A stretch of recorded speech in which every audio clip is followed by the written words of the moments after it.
ഈശോ മിശിഹായിക്ക് സ്തുതിയായിരിക്കട്ടെ. സദ്വാർത്തയുടെ 6-ാം നാൾ,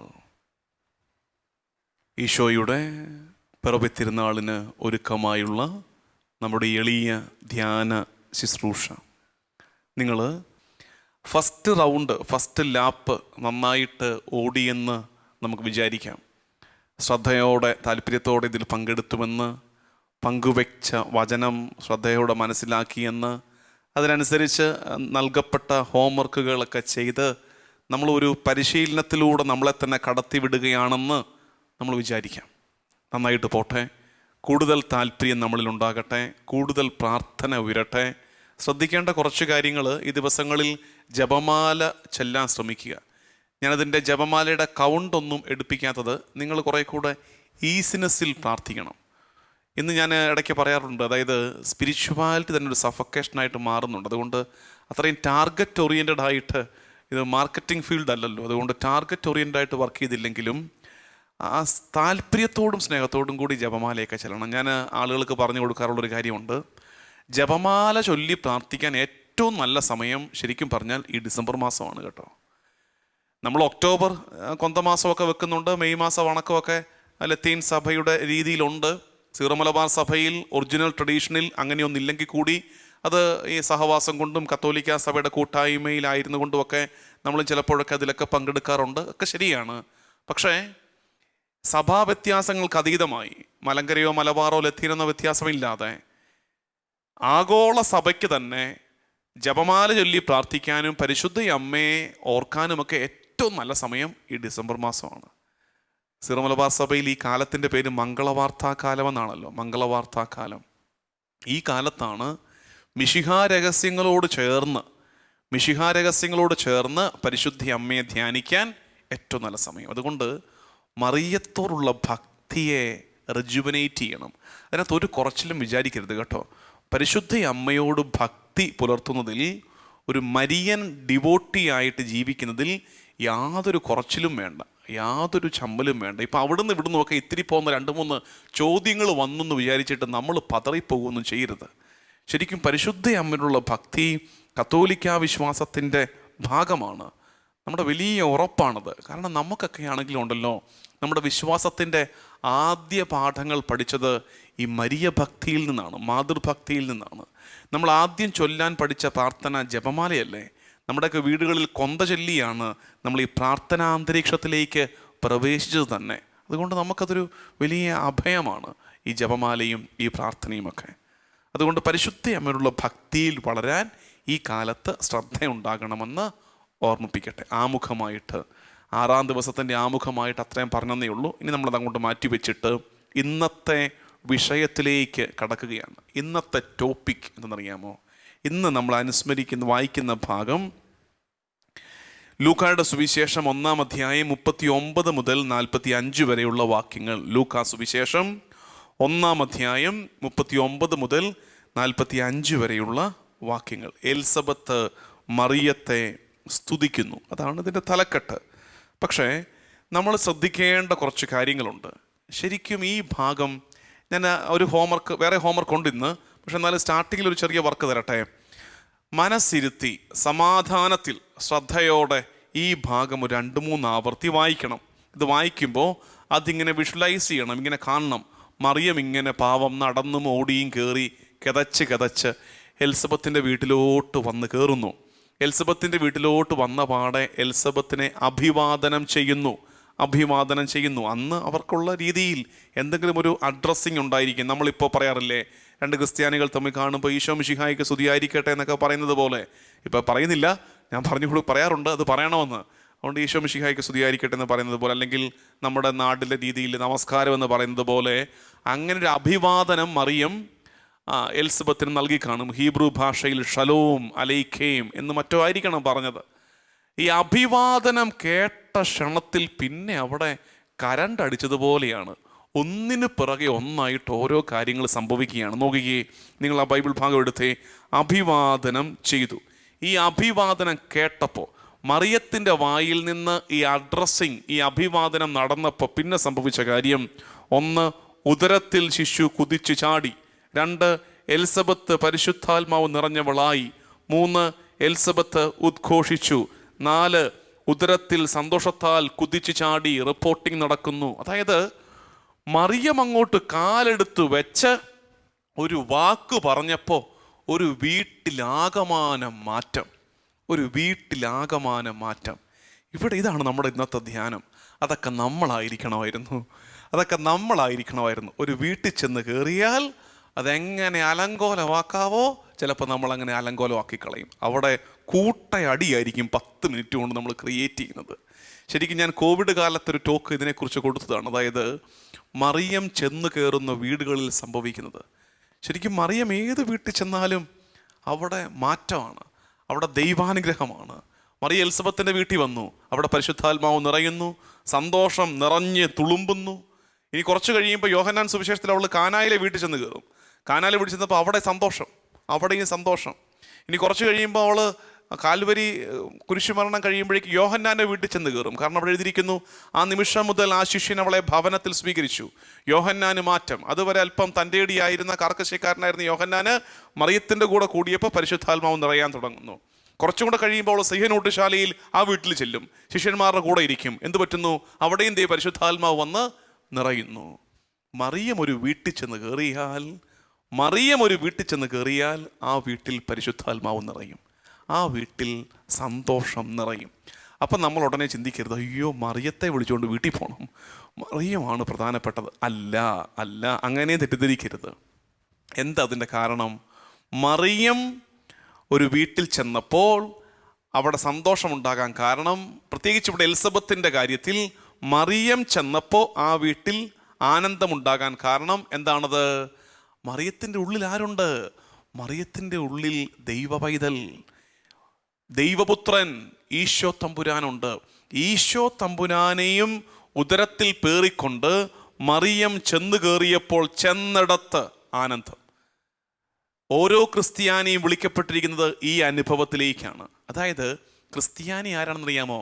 മിശിഹായെ ഇങ്ങനെ ചങ്കിൽ പേറിക്കൊണ്ട് നടക്കേണ്ടവനാണ് ക്രിസ്ത്യാനി. ഓരോ പരിശുദ്ധ കുർബാനയിലും കർത്താവ് തമ്പുരാൻ നമ്മുടെ നാവിലേക്കും ഹൃദയത്തിലേക്കും എഴുന്നള്ളി വരികയല്ലേ? അങ്ങനെ എഴുന്നള്ളി വരുമ്പോൾ ഇനി ഞാൻ ഇറങ്ങിച്ചെന്ന് കയറുന്ന ഇടങ്ങളിലൊക്കെ ഞാൻ ആരെയും കൊണ്ട് ചെല്ലണം? ഈശോയെയും കൊണ്ട് ചെല്ലണം. അപ്പം ചെന്നിടത്ത് അവിടെ അനുഗ്രഹം ഒഴുകാൻ തുടങ്ങും, അവിടെ അനുഗ്രഹം മാറ്റമുണ്ടാക്കാൻ തുടങ്ങും. ശരിക്കും നിങ്ങൾ ഓരോ വാക്യവും വായിച്ചേ. 41 വാക്യം, മറിയത്തിൻ്റെ അഭിവാദനം കേട്ടപ്പോൾ എലിസബത്തിൻ്റെ ഉദരത്തിൽ ശിശു കുതിച്ചു ചാടി. എലിസബത്ത് പരിശുദ്ധാത്മാവ് നിറഞ്ഞവളായി. എലിസബത്ത് പരിശുദ്ധാത്മാവ് നിറഞ്ഞവളായാൽ ആരും കൂടെയായി? ശിശുവും കൂടെയായി. അതാണ് ചെന്ന് കയറുന്നിടത്ത് ഹോളി സ്പിരിറ്റ്, പരിശുദ്ധാത്മാവ് നിറയുകയാണ്. അപ്പം നിങ്ങൾ പറയും, ശിശു നിറഞ്ഞൊന്നും പറഞ്ഞിട്ടില്ലല്ലോ. പുറകോട്ട് മറിച്ചേ, ഒരു താള് പുറകോട്ട് മറിച്ചേ. ലൂക്കായുടെ സുവിശേഷം 1-ാം അധ്യായം 15-ാം വാക്യത്തിൻ്റെ അവസാന ഭാഗം, ലൂക്ക 1:15 അവസാന ഭാഗം ബൈബിളിൽ നോക്കിക്കേ. ഇങ്ങനെയാണത്: അമ്മയുടെ ഉദരത്തിൽ വെച്ചു തന്നെ അവൻ പരിശുദ്ധാത്മാവിനാൽ നിറയും. അമ്മയുടെ ഉദരത്തിൽ വെച്ചു തന്നെ അവൻ പരിശുദ്ധാത്മാവിനാൽ നിറയും. എപ്പോഴത്? ദേ ഇവിടെ മറിയം ഉള്ളില് ഈശോ മിശിഹായെയും കൊണ്ട് അവരുടെ വീട്ടിലേക്ക് ചെന്നപ്പോൾ അവിടെ ഉണ്ടായിരുന്ന എലിസബത്തിൻ്റെ വയറ്റിൽ കിടന്ന യോഹന്നാൻ പരിശുദ്ധാത്മാവ് കൊണ്ട് നിറയുകയാണ്. അതായത് ഉദരത്തിൽ കിടന്നവൻ മാമോദിസ മുങ്ങുകയാണെന്ന്, ഉദരത്തിൽ കിടന്നവൻ മാമോദിസ മുങ്ങുന്ന അനുഭവമാണത്. പരിശുദ്ധാത്മാവ് കൊണ്ട് നിറയുന്നു. 2-3 ചിന്തകളുണ്ട്. ഒന്ന്, ഇത് ഇപ്പോൾ തോന്നിയൊരു കാര്യമാണ്, നിങ്ങൾ ശ്രദ്ധിക്കേണ്ടത്. ഇന്നത്തെ എപ്പിസോഡിൽ ഇത് കേൾക്കുമ്പോൾ പ്രത്യേകിച്ച് നിങ്ങളിത് നമ്മുടെ കുടുംബത്തിലോ നമ്മുടെ പ്രിയപ്പെട്ടവരുടെയിലോ ഗർഭിണികളായിട്ടുള്ള സ്ത്രീകളുണ്ടെങ്കിൽ അവരോടത് പറഞ്ഞു കൊടുക്കണം. എലിസബത്ത് അവളുടെ ഉദരത്തിൽ കിടക്കുന്ന കുഞ്ഞ് പരിശുദ്ധാത്മാവിൽ നിറയാൻ എന്ത് സംഭവിച്ചു? ഒന്ന്, ഈശോയോടുള്ള സാമീപ്യം, ഈശോയോട് മറിയത്തോട് ഉള്ള സാമീപ്യം, ആ പ്രോക്സിമിറ്റി, ആ സാമീപ്യം ആദ്യം ആരെ പരിശുദ്ധാത്മാവ് കൊണ്ട് നിറച്ചു? ആദ്യം എലിസബത്തിനെ പരിശുദ്ധാത്മാവ് കൊണ്ട് നിറച്ചു. അതിനുശേഷം അത് ഉദരത്തിലെ കുഞ്ഞിനെ പരിശുദ്ധാത്മാവ് കൊണ്ട് നിറച്ചു. അതുകൊണ്ട് ഗർഭാവസ്ഥയിലായിരിക്കുന്നവർ ശ്രദ്ധിക്കേണ്ട കാര്യം, കർത്താവിനോടുള്ള സാമീപ്യത്തിലായിരിക്കുക. അതായത് ഗർഭിണി ആയിരിക്കുമ്പോൾ തന്നെ വളരെ ശ്രദ്ധയോടെ കുഞ്ഞിന് വേണ്ടി പ്രാർത്ഥിച്ചൊരുങ്ങുക. ഞാൻ വിവാഹൊരുക്ക സെമിനാറിനൊക്കെ ക്ലാസ് എടുക്കുമ്പോൾ പറയാറുണ്ട്, അതായത് ഞാൻ സാധാരണ പറയുന്നത് കല്യാണത്തിൻ്റെ പിറ്റേ ദിവസം തൊട്ട്, അല്ലെങ്കിൽ ഗർഭിണിയാണെന്ന് അറിഞ്ഞു കഴിയുമ്പോഴെങ്കിലും എന്ത് ചെയ്യണമെന്നറിയാമോ? വചനമെടുത്ത് വായിച്ചുകൊണ്ടിരിക്കണം. സാധിക്കുമെങ്കിൽ ബൈബിൾ മുഴുവൻ, ഇനി അത് പറ്റുന്നില്ലെങ്കിൽ കുറഞ്ഞ പക്ഷം സുവിശേഷമെങ്കിലും. എല്ലാ അമ്മമാരോടും, പ്രത്യേകിച്ച് ഗർഭിണികളായവരോട് ഒരു കാര്യം പറഞ്ഞു തരട്ടെ. നിങ്ങളുടെ ഗർഭാവസ്ഥയിൽ 4 സുവിശേഷങ്ങളെങ്കിലും നല്ല വൃത്തിയായിട്ട് ഉറക്കെ വായിച്ച് തീർക്കുന്നുവെന്ന് ഉറപ്പുവരുത്തുക. ബൈബിളിൽ 73 പുസ്തകവും വായിച്ചു തീർക്കാൻ പറഞ്ഞാൽ നിങ്ങൾക്കത് അധിക ഭാരമാകാൻ സാധ്യതയുണ്ട്. അതുകൊണ്ട് ഞാൻ നിങ്ങൾക്ക് ഓവർ വർക്ക് ലോഡ് തരികയല്ല. ഗർഭിണികളായവർക്കുള്ള സ്നേഹപൂർവമായ ഒരു ഉപദേശം, ഗർഭിണിയാണ് ഉദരത്തിൽ ജീവന്റെ കണിക ഉരുവായിട്ടുണ്ടെന്ന് അറിയുന്ന നിമിഷം തൊട്ട് 4 സുവിശേഷങ്ങൾ, മത്തായിയും മർക്കോസ്, ലൂക്ക, യോഹന്നാൻ സുവിശേഷങ്ങൾ ഉറക്കെ ഉദരത്തിലെ കുഞ്ഞ് കേൾക്കാൻ പാകത്തിൽ വായിക്കണം. അങ്ങനെ വരുമ്പോൾ എന്താ അത്? വചനം ഈസ് ഈക്വൽ ടു ദൈവം. ആദിയിൽ വചനമുണ്ടായിരുന്നു, വചനം ദൈവത്തോടു കൂടിയായിരുന്നു, വചനം ദൈവമായിരുന്നു. അപ്പോൾ വചനം മുഴങ്ങുമ്പോൾ ഈ കുഞ്ഞിന് ദൈവ സാന്നിധ്യാനുഭവം കിട്ടുകയാണ്, സാമീപ്യം കിട്ടുകയാണ്. അതായത് ഉദരത്തിൽ കിടന്ന യോഹന്നാന് ഈശോയുടെ സാമീപ്യം അനുഭവിച്ച് പരിശുദ്ധാത്മാവ് നിറഞ്ഞതുപോലെ നമ്മുടെയൊക്കെ സ്ത്രീകളുടെ ഉദരത്തിലുള്ള അവർ വഹിക്കുന്ന കുഞ്ഞുങ്ങൾ ഉദരത്തിൽ കിടന്ന് കർത്താവിൻ്റെ നാമം കേൾക്കട്ടെ, അവൻ്റെ വചനം കേൾക്കട്ടെ, ഉദരത്തിൽ വെച്ച് തന്നെ ഒരു പരിശുദ്ധാത്മാവിനാൽ നിറയട്ടെ. അതാണ് ഒരു ചിന്ത. അടുത്തത് നമ്മൾ ചെന്ന് കയറുന്ന വീടുകളിൽ സന്തോഷം, സമാധാനം ഉണ്ടാകുന്നുണ്ടോ? ശരിക്കും നമ്മുടെയൊക്കെ ഈ കുടുംബ അന്തരീക്ഷങ്ങളിലുണ്ടല്ലോ, ഗൗരവത്തോടെ വിലയിരുത്തണേ. നമുക്കൊക്കെ ആ ടെൻഡൻസി ഉണ്ട്. കാലം എത്ര മാറിയെന്ന് പറഞ്ഞാലും ഉണ്ടല്ലോ, എനിക്കറിഞ്ഞുകൂടി ഈ കേരളത്തിലെ കാറ്റേറ്റ് വളരുന്നത് കൊണ്ടാണോ എന്ന് അറിഞ്ഞുകൂടുക. അപ്പോൾ നമ്മൾ ഓർക്കും കേരളത്തിൽ നിന്ന് മാറിയാൽ രക്ഷപ്പെടുമെന്ന്. ചിലപ്പോൾ നമുക്ക് തോന്നും ഈ മൈഗ്രൻ്റ് കമ്മ്യൂണിറ്റി ഉൾപ്പെടെ ഈ സാധനമൊക്കെ കാണാൻ പറ്റും. ചിലപ്പോൾ മറ്റുള്ളവരുടെ ജീവിതങ്ങളിലേക്ക് ഇടപെടാൻ എന്തൊരു താല്പര്യമാണെന്നറിയാമോ? എന്നാൽ പിന്നെ മറ്റുള്ളവരുടെ ജീവിതത്തിലേക്ക് ഇടപെടുന്നത് അവരെ ഒന്ന് ഉയർത്താൻ, അവരെ ഒന്ന് ആശ്വസിപ്പിക്കാൻ, അവരെ ഒന്ന് ചേർത്ത് പിടിക്കാനാണെങ്കിൽ പോട്ടെ, സമാധാനമുണ്ട്. ഇത് ചിലർ മറ്റുള്ളവരുടെ ജീവിതങ്ങളിലേക്ക് ഇടപെട്ട് ആ ജീവിതത്തിൻ്റെ താളം തെറ്റിച്ച്, ആ കുടുംബത്തിൻ്റെ ക്രമം തെറ്റിച്ച് അതിൽ സന്തോഷം കണ്ടെത്തുന്നവരുണ്ട്. അരുത്. ഇവിടെ മറിയം പഠിപ്പിക്കുന്ന പാഠം, നമ്മളൊരു വീട്ടിൽ ചെന്ന് കയറിയാൽ ആ വീടിന് സമാധാനം, ആ വീടിന് സന്തോഷം. പ്രത്യേകം ചിന്തിക്കേണ്ട ഒരു വാക്കാണ് ഒടുവിലത്തെ വാക്ക്, 44-ാമത്തെ വാക്യം. ഇതാ നിന്റെ അഭിവാദന സ്വരം എൻ്റെ ചെവികളിൽ പതിച്ചപ്പോൾ ശിശു എൻ്റെ ഉദരത്തിൽ സന്തോഷത്താൽ കുതിച്ചു ചാടി. എന്ന് വെച്ചാൽ മറിയത്തിൻ്റെ സാന്നിധ്യം കുഞ്ഞിന് സന്തോഷത്തിൻ്റെ കാരണമായെന്ന്. നമ്മൾ ഇനി ശ്രദ്ധിക്കാൻ പോകുന്ന വാക്കതാണ് സന്തോഷം. എന്താണ് ആ വാക്ക്? സന്തോഷം. അല്ലെങ്കിൽ കുറച്ചുകൂടെ നല്ല വാക്ക് ആനന്ദം. എന്താ വ്യത്യാസം? സന്തോഷം ഈസ് മിയർ ഹാപ്പിനെസ്, ആനന്ദം ഈസ് ജോയ്. കുറെ കൂടെ ഉപരിയായ വാക്കാണ് ആനന്ദം. അപ്പം സന്തോഷം എന്ന് അങ്ങനെ പഠിച്ചാൽ മതി. സന്തോഷം ഈ വാക്ക് നമ്മൾ ഒട്ടും എക്സ്പ്ലോർ ചെയ്യാത്തൊരു വാക്കായിട്ട് മാറിയിരിക്കുകയാണ്. ശരിക്കും നമ്മുടെ ക്രിസ്ത്യൻ സർക്കിളിലുണ്ടല്ലോ, സന്തോഷം എന്നുള്ള വാക്കിനെ കുറിച്ച് നമ്മൾ ചിന്തിക്കുന്നില്ല. ചിരിക്കാൻ നമ്മൾ പറയുന്നില്ല, നമ്മളൊട്ട് ചിരിക്കുന്നില്ല. നമ്മളൊരുമാതിരി കരഞ്ഞുകൂവി, ഞാൻ ആദ്യത്തെ ദിവസം വാക്ക് ഉപയോഗിച്ചതാണ്, കരഞ്ഞുകൂവി പ്രാർത്ഥിക്കുന്ന ഒരു സമൂഹമായിട്ട് മാറിക്കൊണ്ടിരിക്കുകയാണ്. ശരി, Christian life is all about Joy. ക്രിസ്തീയ ജീവിതം ആനന്ദത്തിൻ്റെ ജീവിതമാണ്. അതാണ് നമ്മൾ വായിക്കുന്നത്. ദൈവരാജ്യം എന്നത് നീതിയും സമാധാനവും പരിശുദ്ധാത്മാവിലുള്ള ആനന്ദവുമാണ്. Righteousness, peace and joy in the Holy Spirit. പരിശുദ്ധാത്മാവിൽ ആനന്ദിക്കുന്നതാണ് ക്രിസ്തീയ ജീവിതം. പക്ഷേ ഉണ്ടല്ലോ, നിർഭാഗ്യവശാൽ ഇനി പറയുന്നതിനകത്ത് ഒഫൻസ് ഒന്നും ഇല്ല കേട്ടോ. ഞാനത് നമ്മളെ തന്നെ വിലയിരുത്തുന്നതാണ്, കാര്യം മനസ്സിലാക്കാൻ വേണ്ടി പറയുന്നതാണ്. ഈ ചില പ്രാർത്ഥനക്കാരെന്ന് പറയുന്നവരുടെ മുഖത്തോട്ട് നോക്കണം. എല്ലാവരും അല്ല, പ്രാർത്ഥനക്കാർ മോശമല്ല, പ്രാർത്ഥനക്കാർ വേണം. അങ്ങനെ കുറേ പേര് പ്രാർത്ഥിക്കുന്നത് കൊണ്ടാണ് ഞാൻ ചിന്തിക്കാറുണ്ട് കർത്താവ് തമ്മിൽ ഇതെല്ലാം കൂടെ തീയിട്ട് നശിപ്പിക്കാത്തത്. അങ്ങനെ പ്രാർത്ഥന ഉയരുന്നത് കൊണ്ടാണ്. പ്രാർത്ഥന ഉയരട്ടെ. പക്ഷെ എൻ്റെ കൺസേൺ അതല്ല. ഈ പ്രാർത്ഥനക്കാരെന്ന് പറയുന്നവരുടെ മുഖത്തോട്ട് നോക്കണം. പലരുടെയും മുഖത്തോട്ട് നോക്കിയാലുണ്ടല്ലോ നമുക്കും കൂടെ കരച്ചിൽ വരും. പ്രാർത്ഥനക്കാരുടെ മുഖത്തോട്ട് നോക്കിയാൽ അതെന്തിനാ? അതാ മനസ്സിലാകാത്തത്. എന്താ പ്രാർത്ഥന ദൈവാനുഭവമാണ്. പ്രാർത്ഥന ദൈവസന്നിധിയിൽ ഇരിക്കുന്നതാണ് പ്രാർത്ഥന. എന്നിട്ട് ഈ പ്രാർത്ഥനയെല്ലാം പ്രാർത്ഥിച്ചിട്ട് പുറത്തോട്ടിറങ്ങി വരുമ്പോൾ മുഖം ഒരുമാതിരി കണ്ണീർച്ചാൽ ഒഴുകിയതാണ് കയിരിക്കുന്നത്. എന്തിനാ പ്രാർത്ഥിക്കുന്നവർക്ക് ഇത്രയും സങ്കടം? ദൈവമുഖം കാണുന്നവർക്ക് ഇത്രയും സങ്കടം എന്തിനാണ്? ഒത്തിരി പ്രാർത്ഥിച്ചിട്ടും ഒത്തിരി ജപമാല ചൊല്ലിയിട്ടും കുർബാന അർപ്പിച്ചിട്ടും ഈ പ്രാർത്ഥന അങ്ങനെ സകലമാന കിട്ടാവുന്ന പ്രാർത്ഥനകളെല്ലാം ചൊല്ലിയിട്ടും മുഖത്ത് സന്തോഷമുണ്ടാകുന്നില്ലെങ്കിൽ, മുഖം തെളിയുന്നില്ലെങ്കിൽ, അതിൻ്റെ അർത്ഥം നമ്മുടെ പ്രാർത്ഥനയ്ക്ക് എന്തോ കുഴപ്പമുണ്ട്, നമ്മുടെ ആത്മീയ പാതയ്ക്ക് എന്തോ കുഴപ്പമുണ്ട്. കാരണം Christian life is all about Joy. ക്രിസ്തീയ ജീവിതം ആനന്ദത്തിൻ്റെ ജീവിതമാണ്. ക്രിസ്തീയ ജീവിതം ആനന്ദത്തിൻ്റെ ജീവിതമാണ്. ആ വിചാരം എപ്പോഴും ഉണ്ടാകും. ഞാൻ ധ്യാനിപ്പിക്കാൻ പോകുമ്പോൾ പറയാറുള്ളൊരു കാര്യം ഇത്. അതായത് ആളുകളോട് ഞാൻ പറഞ്ഞു കൊടുക്കും, നിങ്ങൾ എത്ര നല്ല ക്രിസ്ത്യാനിയാണെന്നറിയാൻ ഒരു എളുപ്പവഴി ഞാൻ പറഞ്ഞുതരാം. അതായത് ഹൗ ഗുഡ് എ ക്രിസ്ത്യൻ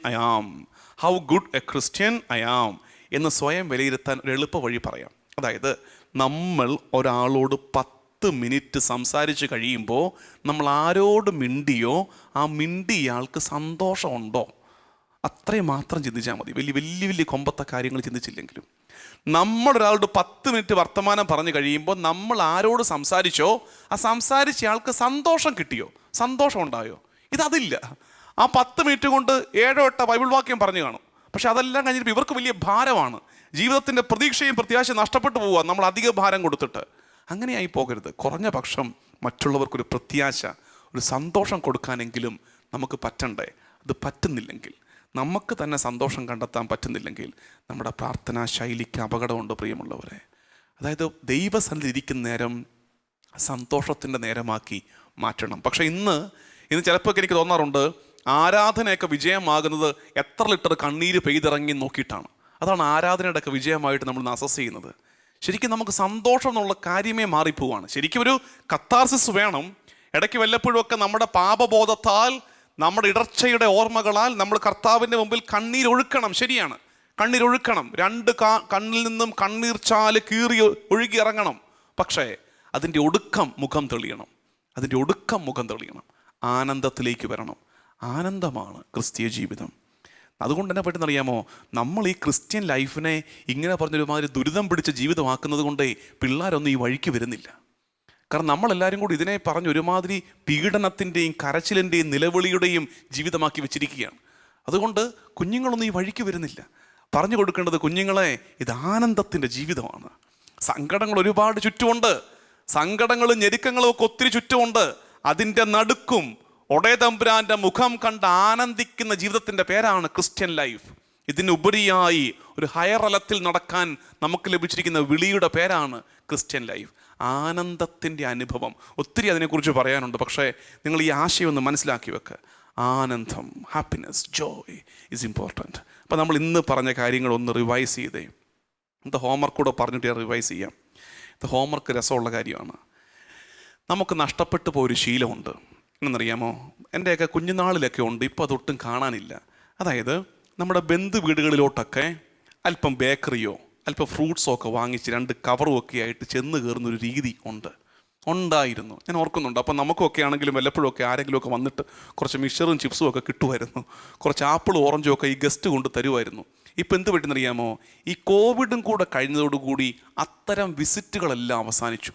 അത്തരം സന്ദർശനങ്ങൾ ഇല്ലാണ്ടായി. ഇപ്പോൾ ആരും അങ്ങനെ പ്രിയപ്പെട്ടവരുടെ വീട്ടിലോട്ട് അങ്ങനെ ഒന്നും ചെന്ന് കയറുന്നില്ല.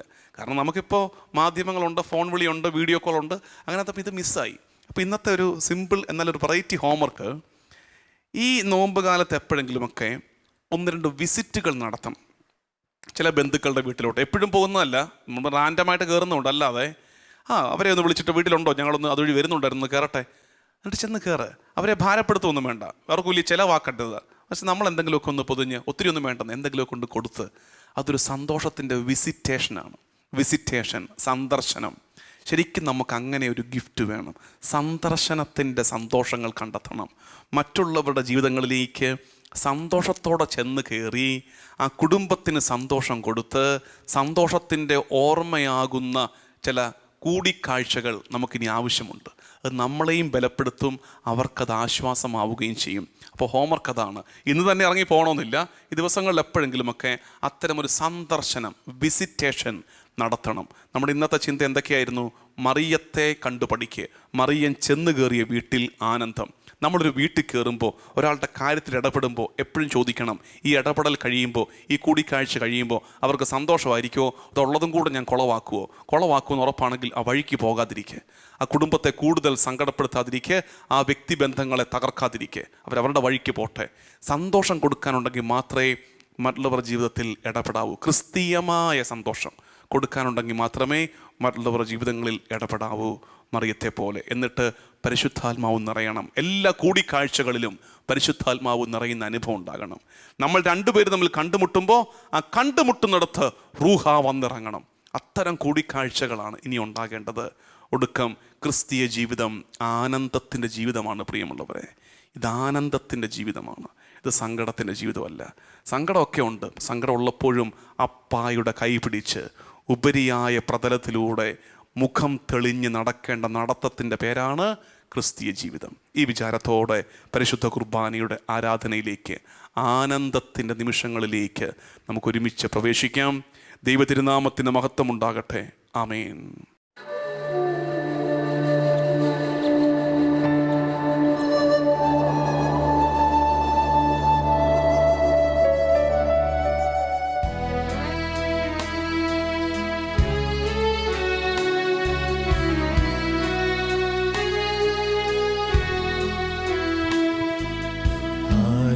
ആരാധനയുടെ നിമിഷങ്ങളിൽ ആത്മനാഥനെ കാണുവാൻ ആരാധകരിവർ കാത്തിരിപ്പു. ആത്മനാഥനീശുവേ, ആരാധനയുടെ നിമിഷങ്ങളിൽ ആത്മനാഥനെ കാണുവാൻ ആരാധകരിവർ കാത്തിരിപ്പു. ആത്മനാഥനീശുവേ, ആരാധന ആരാധന ആയിരം ആരാധന. ആരാധന ആരാധന ആത്മാവിലാരാധന. ആരാധന ആരാധന ആയിരം ആരാധന. ആരാധന ആരാധന ആത്മാവിലാരാധന.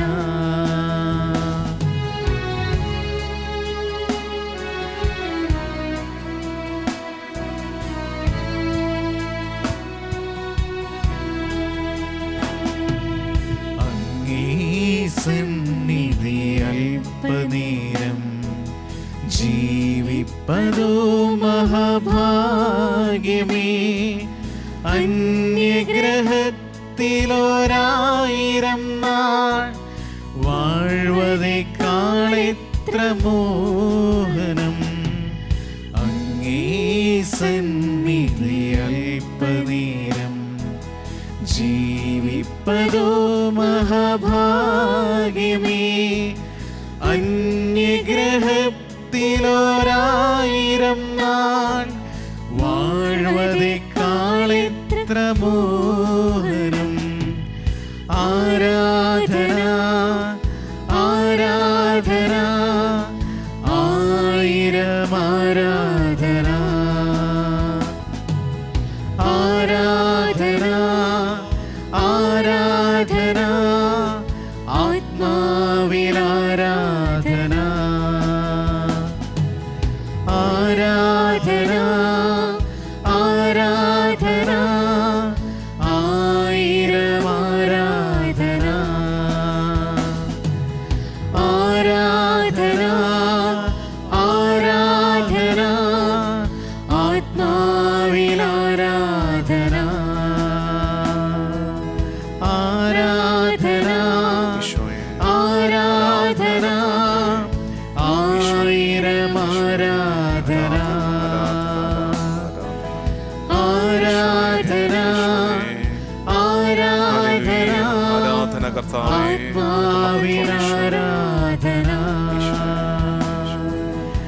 യേശുവേ ആരാധന ആരാധന ആരാധന ആരാധന ആരാധന ആരാധന. ഹല്ലേലൂയ കർത്താവേ, നിനക്ക് മഹത്വം. ഈശോയേ ഈശോയേ ഈശോയേ ഈശോയേ ആരാധന ആരാധന ആരാധന ആരാധന ആരാധന. ഹല്ലേലൂയ ആരാധന. ഈശോയേ ഈശോയേ ഈശോയേ ഈശോയേ ഈശോയേ ഈശോയേ ആരാധന. ഈശോയേ പരിശുദ്ധനായവനെ നിനക്ക് ആരാധന. കർത്താവേ, ക്രിസ്മസിനൊരുക്കമായി ഈ നാളുകളിൽ ഞങ്ങൾ ഇങ്ങനെ ഒരുമിച്ച് കൂട്ടുന്നതിനെ ഓർത്ത് നിനക്ക് നന്ദി പറഞ്ഞ് നിന്നെ ഞങ്ങൾ ആരാധിക്കുന്നു. ഈശോ, പ്രത്യേകമായി ഇത്തരം ശുശ്രൂഷകളിലൂടെ ഞങ്ങൾ കുറെ കൂടെ താല്പര്യത്തോടെ ഈ വലിയ തിരുനാളിലേക്ക് ഒരുങ്ങുകയാണല്ലോ. കർത്താവേ, മറ്റെവിടെ സമയം ചെലവഴിക്കുന്നതിനേക്കാൾ ഏറ്റവും ശ്രേഷ്ഠം നിന്റെ സന്നിധിയിൽ ഒരല്പനേരം ചെലവഴിക്കുന്നതാണെന്ന് ഞങ്ങൾ തിരിച്ചറിയുന്നു. അന്യസ്ഥലത്ത് 1000 നാളുകളേക്കാൾ കർത്താവിൻ്റെ ആലയത്തിൽ ഒരു നാൾ എത്ര ശ്രേഷ്ഠം. ഈശോ, അങ്ങേ സന്നിധിയിൽ അല്പനേരം ഇരിക്കാൻ കിട്ടിയ ഈ അവസരമാണ് കർത്താവേ ഞങ്ങൾക്ക് ഏറ്റവും വലിയ ഭാഗ്യമെന്ന് തിരിച്ചറിഞ്ഞ് ഏറ്റുപറയാം. പ്രത്യേകിച്ച് നമ്മളോടൊപ്പം ഈ ശുശ്രൂഷയിൽ പങ്കെടുക്കുന്ന ലോകത്തിൻ്റെ പല ഭാഗത്ത് ഭവനങ്ങളിലായിരുന്നു കൊണ്ട് ഈ ശുശ്രൂഷയിൽ പങ്കെടുക്കുന്ന എല്ലാ വൃദ്ധരെയും രോഗികളെയും സമർപ്പിച്ച് പ്രാർത്ഥിക്കാം. പ്രത്യേകിച്ച് ദേവാലയത്തിലേക്ക് പോകാൻ ആവതില്ലാത്ത വിധം ക്ലേശം അനുഭവിക്കുന്നവരെ ഓർക്കാം. ഈ സാന്നിധ്യം അവർക്ക് വലിയ ആശ്വാസമാണ്. ഈ പരിശുദ്ധ കുർബാനയുടെ ആരാധന അവർക്ക് സാന്ത്വനത്തിൻ്റെ അനുഭവമാണ്. അങ്ങനെയുള്ളവർ പ്രത്യേകം ഏറ്റുപറഞ്ഞ് പ്രാർത്ഥിക്കട്ടെ. കർത്താവേ, നിന്റെ സന്നിധിയിൽ ഞങ്ങൾ ചെലവഴിക്കുന്ന ഈ അല്പനേരം ഇതാണ് ഞങ്ങളുടെ അനുഗ്രഹവും ഞങ്ങളുടെ ആശ്വാസവും. ദൈവജനമേ, പരിശുദ്ധ ദേവാലയത്തിൽ ഒരുമിച്ച് കൂടാൻ ആരോഗ്യവും സമയവും അവസരവും കിട്ടുന്നവർ ഓർക്കണേ, അതിനുവേണ്ടി ലഭിക്കുന്ന അവസരങ്ങളെ പാഴാക്കി കളയരുത്. മറ്റെവിടെ ആരോടൊപ്പം എത്ര നേരം ഇരിക്കുന്നതിനേക്കാൾ ശ്രേഷ്ഠമാണ് കർത്താവിൻ്റെ ആലയത്തിൽ അവൻ്റെ സാന്നിധ്യത്തിൻ്റെ ചാരത്തിരിക്കുന്നതെന്ന് തിരിച്ചറിഞ്ഞ് നമുക്ക് ആരാധിക്കാം. നമുക്ക് ലഭിക്കുന്ന ഇത്തരം അവസരങ്ങളെ ഓർത്ത്, അനുദിന പരിശുദ്ധ കുർബാനയെ ഓർത്ത്, വചനത്തെ ഓർത്ത്, ദിവ്യകാരുണ്യ ആരാധനകളെ ഓർത്ത്, ഇതുപോലെയുള്ള എല്ലാ ശുശ്രൂഷകളെ മാധ്യമങ്ങളിലൂടെ നമ്മുടെ വീട്ടകങ്ങളിലേക്ക് എത്തുന്ന എല്ലാ ശുശ്രൂഷകളെ ഓർത്ത് നന്ദി പറഞ്ഞ് നമുക്ക് പ്രാർത്ഥിക്കാം. ഈശോ, അങ്ങേ സന്നിധിയിൽ അല്പനേരം ഇരിക്കാൻ ലഭിക്കുന്ന ഈ അവസരം എത്ര ഭാഗ്യപ്പെട്ട നിമിഷങ്ങൾ. നമുക്ക് ഒരുമിച്ച് മനസ്സറിഞ്ഞ് പാടി പ്രാർത്ഥിക്കാം. അങ്ങേ സന്നിധിയിൽ അല്പനേരം. അങ്ങേ സന്നിധി അല്പനേരം ജീവിപ്പതോ മഹാഭാഗ്യമേ. അന്യഗ്രഹത്തിലൊരായിരം നാൾ വാഴ്വതേക്കാൾ എത്ര മോഹനം. അങ്ങേ സന്നിധി അല്പനേരം ജീവിപ്പതോ മഹാഭാഗ്യമേ. അന്യഗ്രഹത്തിലൊരായിരം നാൾ വാഴ്വതേക്കാൾ എത്ര മോഹനം. ആരാധന ആരാധന ആയിരം ആരാധന. എല്ലാവരും ചേർന്ന് പ്രാർത്ഥിക്കട്ടെ. ആരാധന ആരാധന ആരാധന ആത്മാവിൽ ആരാധന. ആരാധന ആരാധന ആയിരം ആരാധന. ആരാധന ആരാധന ആത്മാവിൽ ആരാധന. ഈശോയെ, ഞങ്ങൾ ഇന്ന് കേട്ടത് മറിയത്തിൻ്റെ അഭിവാദന സ്വരം ശ്രവിച്ചപ്പോൾ എലിസബത്ത് സന്തോഷിക്കുന്നു. അവൾ പരിശുദ്ധാത്മാവിൽ നിറയുന്നു. മറിയം എന്നൊരുവൾ എലിസബത്തിന്റെ ഭവനത്തിലേക്ക് ചെന്നു കയറിയപ്പോൾ ആ ചെന്നു കയറിയ നിമിഷം തൊട്ട് ആ ഭവനത്തിൽ പരിശുദ്ധാത്മാവിൻ്റെ നിറവ്. കർത്താവേ, ഞങ്ങൾക്ക് ഇന്ന് ലഭിച്ച പാഠം, ഞങ്ങളുടെ കണ്ടുമുട്ടലുകളിൽ റൂഹ ഇറങ്ങി വരട്ടെ. രണ്ടുപേർ തമ്മിൽ കണ്ടുമുട്ടുന്ന ഇടങ്ങളിലൊക്കെ പരിശുദ്ധാത്മാവിൻ്റെ സാന്നിധ്യം വെളിപ്പെടട്ടെ. ഞാനൊരാളോട് സംസാരിക്കുമ്പോൾ, ഒരു വീട്ടിലേക്ക് ഞാൻ ചെന്ന് കയറുമ്പോൾ, ആ വീട്ടിൽ പരിശുദ്ധാത്മാവ് നിറയുന്ന അനുഭവമുണ്ടാകട്ടെ.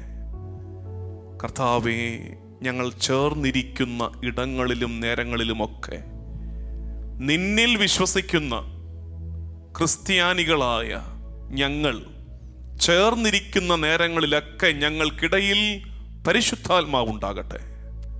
പരിശുദ്ധാത്മാവ് ഞങ്ങളെ ചേർത്തിരുത്തട്ടെ. ദാമ്പത്യ ബന്ധങ്ങളിൽ, സൗഹൃദങ്ങളിൽ, ഇടവക സമൂഹങ്ങളിൽ ഒക്കെ കർത്താവേ, ഞങ്ങൾക്കിടയിൽ നിന്റെ റൂഹ ഉണ്ടാകട്ടെ. ഞങ്ങളുടെ കണ്ടുമുട്ടലുകളിൽ സ്വർഗം സന്തോഷിക്കട്ടെ. ഞങ്ങളുടെ ഇടപെടലുകളിൽ, ഞങ്ങളുടെ കൂടിക്കാഴ്ചകളിൽ ആത്മാവ് വന്നു നിറയുന്ന അനുഭവം ഉണ്ടാകട്ടെ. ദൈവജനമേ, നമുക്കിന്ന് പ്രാർത്ഥിക്കേണ്ടത്, കർത്താവേ, ഈ ഭൂമിയിൽ ഞങ്ങൾ രണ്ടുപേർ ഒരുമിച്ച് നിൽക്കുന്ന ഇടങ്ങളിലൊക്കെ ആത്മാവ് ഇറങ്ങി വരുന്ന അനുഭവം ഉണ്ടാകട്ടെ. ആത്മശക്തിയെ ഇറങ്ങി എന്നിൽ വാ. ഞങ്ങളിലേക്ക് ആത്മാവ് ഇറങ്ങി വരാൻ ഞങ്ങളുടെ കൂടിക്കാഴ്ചകൾ, ഞങ്ങളുടെ വർത്തമാനങ്ങൾ, ഞങ്ങളുടെ പ്രവർത്തനങ്ങൾ കാരണമാകട്ടെ. ആത്മാവ് ഇറങ്ങി വരുന്നത് പോലെയുള്ള സംസാരങ്ങൾ മാത്രം ഞങ്ങളിൽ ഉണ്ടാകട്ടെ. പരിശുദ്ധാത്മാവിന് ഇടം കൊടുക്കുന്ന ബന്ധങ്ങൾ മാത്രം ഞങ്ങളുടെ ജീവിതത്തിൽ ഉണ്ടാകട്ടെ. ആത്മാവിന് പ്രവർത്തിക്കാൻ ഇടമില്ലാത്ത വിധത്തിൽ ഞങ്ങൾ ആരോടും ചേർന്നിരിക്കാതിരിക്കട്ടെ. പരിശുദ്ധാത്മാവിൻ്റെ സാന്നിധ്യമില്ലാത്തൊരു ബന്ധത്തിലേക്ക്, ഒരു സൗഹൃദത്തിലേക്ക് ഞങ്ങൾ പോകാതിരിക്കട്ടെ. ആത്മശക്തിയെ ഇറങ്ങി എന്നിൽ വാ. മഴയായി പെയ്തിറങ്ങി ഞങ്ങളുടെ കുടുംബങ്ങളെ, ഞങ്ങളുടെ ബന്ധങ്ങളെ, ഞങ്ങളുടെ സൗഹൃദങ്ങളെ നീ വിശുദ്ധീകരിക്കണേ. മഴയായി പെയ്തിറങ്ങണേ റൂഹായേ. ദൈവജനമേ, ഈ ആഗ്രഹത്തോടെ പ്രാർത്ഥിക്കാം. നമ്മുടെ ബന്ധങ്ങളിലേക്ക്, കുടുംബങ്ങളിലേക്ക് പരിശുദ്ധാത്മാവ് ഇറങ്ങി വരട്ടെ. മറിയം എലിസബത്തിനെ കണ്ടപ്പോൾ സ്വർഗം സന്തോഷിച്ചതുപോലെ, ആ കുടുംബം പരിശുദ്ധാത്മാവിൽ നിറഞ്ഞതുപോലെ എല്ലാ ബന്ധങ്ങളിലും ആത്മശക്തിയുടെ നിറവ് നിറഞ്ഞു കവിഞ്ഞൊഴുകി പെയ്തിറങ്ങാൻ നമുക്കൊരുമിച്ച് പ്രാർത്ഥിക്കാം. ആത്മശക്തി ഇറങ്ങി എന്നിൽ വാ, ഇറങ്ങി എന്നിൽ വാ, മഴ പോലെ പെയ്തിറങ്ങി വാ.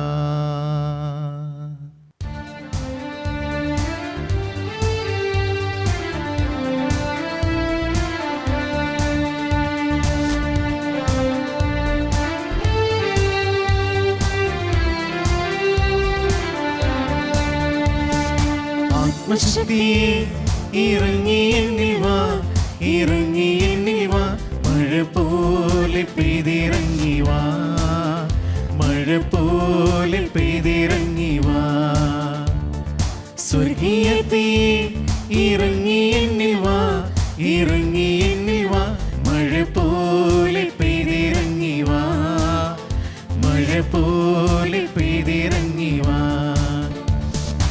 ആത്മശക്തി ഇറങ്ങി എന്നിൽ വാ, ഇറങ്ങി എന്നിൽ വാ, മഴ പോലെ പെയ്തിറങ്ങി വാ, മഴ പോലെ പെയ്തിറങ്ങി വാ.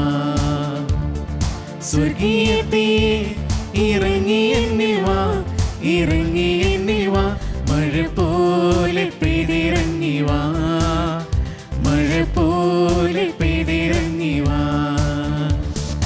ആത്മനദിയായി ഒഴുകി എന്നിൽ ഇന്ന് വാ, ആത്മശക്തിയായി ഒഴുകി എന്നിൽ ഇന്ന് വാ, ആത്മനദിയായി ഒഴുകി എന്നിൽ ഇന്ന് വാ, ആത്മശക്തിയായി ഒഴുകി എന്നിൽ ഇന്ന് വാ. മഴ പോലെ പെയ്തിറങ്ങി വാ, മഴ പോലെ പെയ്തിറങ്ങി വാ, മഴ പോലെ പോലെ പെയ്തിറങ്ങി വാ, മഴ പോലെ പെയ്തിറങ്ങി വാ. ആത്മശക്തിയെ ഇറങ്ങി എന്നിൽ വാ, ഇറങ്ങി എന്നിൽ വാ, മഴ പോലെ പെയ്തിറങ്ങി വാ, മഴ പോലെ പെയ്തിറങ്ങി വാ. സ്വർഗീയത്തിയെ ഇറങ്ങി എന്നിൽ വാ, ഇറങ്ങി എന്നിൽ വാ, മഴ പോലെ പെയ്തിറങ്ങി വാ, മഴ പോലെ പെയ്തിറങ്ങി വാ. ആത്മനദിയായി ഒഴുകി എന്നിൽ ഇന്നു വാ, ആത്മശക്തിയായി ഒഴുകി എന്നിൽ ഇന്നു വാ, ആത്മനദിയായി ഒഴുകി എന്നിൽ ഇന്നു വാ, ആത്മശക്തിയായി ഒഴുകി എന്നിൽ ഇന്നു വാ.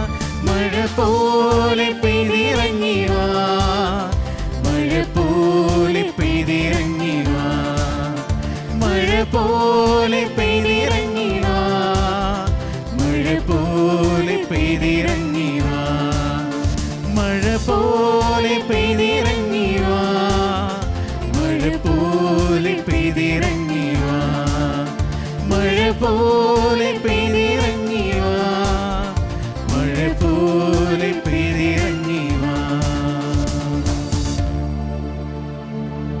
ഈശോയെ, ഞങ്ങൾക്കിടയിൽ നിന്റെ ആത്മാവ് നിരന്തരം പ്രവർത്തിക്കട്ടെ. മറിയത്തിന്റെ അഭിവാദന സ്വരം ശ്രവിച്ചപ്പോൾ എലിസബത്തിന്റെ ഉദരത്തിൽ കുഞ്ഞ് സന്തോഷം കൊണ്ട് കുതിച്ചു ചാടി. ആനന്ദത്തിന്റെ നിറവ് ക്രിസ്തീയ ജീവിതത്തിന്റെ പൂർണ്ണതയാണ്. കർത്താവേ, നിന്നെ അനുഗമിക്കുന്ന അനുഭവം ആനന്ദത്തിന്റെ അനുഭവമാണെന്ന് ഞങ്ങൾ തിരിച്ചറിയട്ടെ. സങ്കടങ്ങളുണ്ട് ഞങ്ങൾക്ക്, ഞെരുക്കങ്ങളുണ്ട് ഞങ്ങൾക്ക്. പക്ഷേ ഞങ്ങൾ ക്രിസ്ത്യാനികൾ, നിന്റെ പിറകെ നടക്കാൻ ക്ഷണം കിട്ടിയ ഞങ്ങൾ വാടിത്തളർന്ന് ഇരിക്കേണ്ടവരല്ലെന്നുള്ള തിരിച്ചറിവ് ഞങ്ങൾക്ക് നൽകണേ. കർത്താവേ, ഞങ്ങളുടെ ആത്മീയ ജീവിതത്തിൻ്റെ വൈരുദ്ധ്യം, ഒരു വശത്ത് ഒത്തിരി പ്രാർത്ഥിക്കുകയും ഒത്തിരി തിരുനാമം വിളിച്ചപേക്ഷിക്കുകയും ചെയ്തിട്ടും ഇപ്പുറത്ത് ഞങ്ങളുടെ മുഖം പ്രസാദിക്കുന്നില്ല. കർത്താവേ, ഞങ്ങളുടെ സന്തോഷത്തിൻ്റെ കാരണം നീ നൽകുന്ന ഉത്തരങ്ങൾ മാത്രമായി ചുരുങ്ങിപ്പോകുന്നു. നീ ഞങ്ങളുടെ സന്തോഷത്തിൻ്റെ കാരണമാകുന്നില്ല.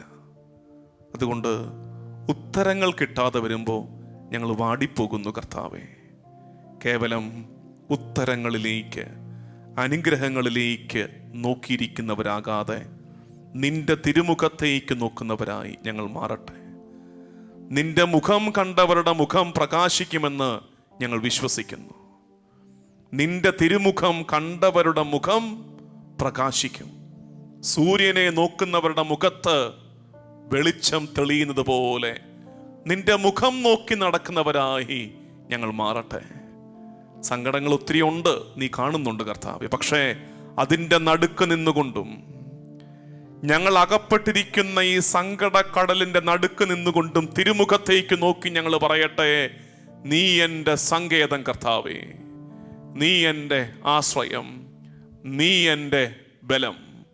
സർവശക്തിയോടെ ഞാൻ നിന്നെ ആരാധിക്കും. ഏതു ഞെരുക്കങ്ങളുടെ നടുക്കും പടുകുഴിയിലേക്ക് ആണ്ടുപോകുന്നുവെന്ന ഭയപ്പാടെന്നെ വിഴുങ്ങുമ്പോഴും കരം നിന്നിലേക്ക് ഉയർത്തി ഞാൻ പറയും, അപ്പാ, നീ എൻ്റെ സങ്കേതം, നീ എൻ്റെ ബലം. അഗാധ ഗർത്തങ്ങൾ എന്നെ വിഴുങ്ങാൻ കാത്തിരിക്കുമ്പോഴും വീണ്ടും എൻ്റെ കരം അപ്പനെന്ന പോലെ നിന്റെ നേരെ നീട്ടി ഞാൻ പറയും, എൻ്റെ ഈശോ, നീ എൻ്റെ സങ്കേതം, നീ എൻ്റെ ബലം. എൻ്റെ പൂർണ്ണ ഹൃദയത്തോടെ, പൂർണ്ണ ആത്മാവോടെ, പൂർണ്ണ ശക്തിയോടെ എന്നും എല്ലാ കാലവും ഞാൻ നിന്നെ ആരാധിക്കും കർത്താവേ. നിന്റെ തിരുമുഖം കണ്ട് ഞാൻ സന്തോഷത്തോടെ ജീവിക്കും എൻ്റെ ഈശോ. നെറ്റു പറഞ്ഞ് നമുക്ക് ഒരുമിച്ച് തിരുമുഖത്തേക്ക് നോക്കി വലിയ വിശ്വാസത്തോടെ പാടി പ്രാർത്ഥിക്കാം.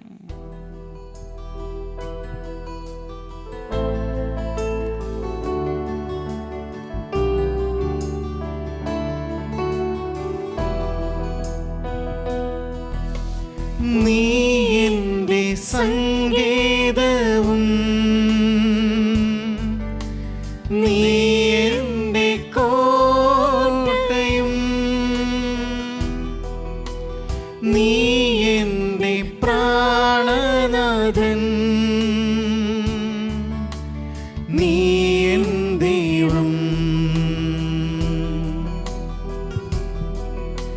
നീ എൻ്റെ സങ്കേതവും നീ എൻ്റെ കോട്ടയും നീ എൻ്റെ പ്രാണനാഥൻ നീ എൻ ദൈവം. ആരാധിക്കും ഞാൻ പൂർണ്ണ ഹൃദയമോടെ, തേടും നിൻ മുഖം ജീവകാലമെല്ലാം.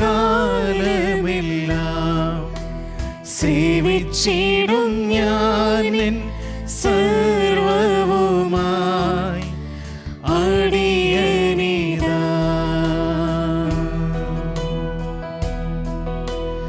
അടിയനിതാ നാഥാ, അടിയനിതാ നാഥാ, അടിയനിതാ നാഥാ, അടിയനിതാ.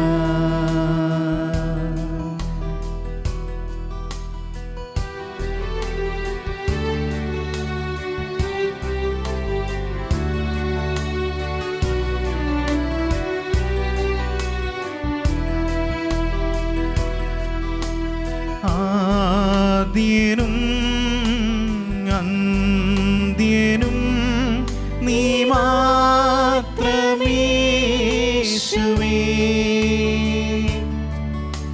സ്തുതികൾക്കും പുകഴ്ചയ്ക്കും യോഗ്യനേശുവേ.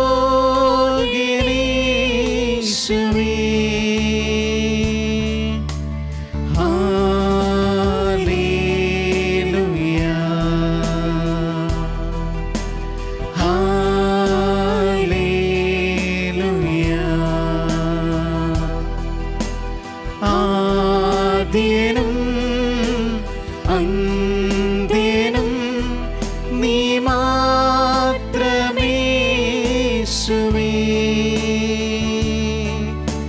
സ്തുതികൾക്കും പുകഴ്ചയ്ക്കും യോഗ്യനേശുവേ.